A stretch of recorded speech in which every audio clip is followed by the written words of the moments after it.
इस न्यूज के प्रायोजक हैं श्री निरंजनम टीवीएस, बिलासपुर रोड, मुंगेली।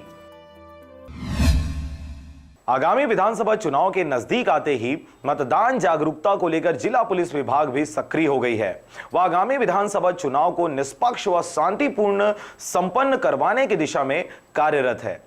इसी कड़ी में गुरुवार को पुलिस अधीक्षक कार्यालय के संवाद कक्ष में मुंगेली एसपी पारुल माथुर के अध्यक्षता में शपथ ग्रहण कार्यक्रम का आयोजन किया गया था, जिसमें विभाग के सभी अधिकारी व कर्मचारियों को आगामी विधानसभा चुनाव निष्पक्ष, शांतिपूर्ण व नियमितता पूर्वक संपन्न करवाने की शपथ दिलाई गई। जिला पुलिस विभाग द्वारा जिले में मतदान जागरूकता लाने हेतु मास्कोट के माध्यम से आमजनों से सब्बो झन चलाओ, मतदान करो, कोनो ला झन डरो की अपील की गई तथा चुनाव संबंधी किसी भी प्रकार की शिकायत या सुझाव के लिए चुनाव हेल्पलाइन नंबर 7770840100 एवं कंट्रोल रूम नंबर 9479193044 जारी किया गया। पुलिस अधीक्षक कार्यालय के पश्चात एसडीओपी कार्यालय मुंगेली में शपथ कार्यक्रम संपन्न करवाया गया। आपको बता दें कि जिला पुलिस विभाग द्वारा चलाया जा रहा यह शपथ ग्रहण कार्यक्रम जिले के सभी थाना चौकियों में आयोजित किया जाएगा।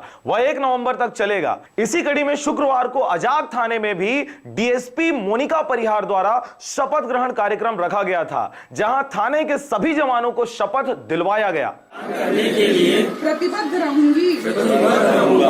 मैं चुनाव प्रक्रिया में कोई अनियमितता नहीं होने दूंगा एवं चुनाव संबंधी किसी भी नियम का उल्लंघन करने वाले व्यक्तियों पर सख्त कार्यवाही करूंगा। जय हिंद। मुंगेली से कैलाश कुमार की रिपोर्ट, आरजे रमजाजर।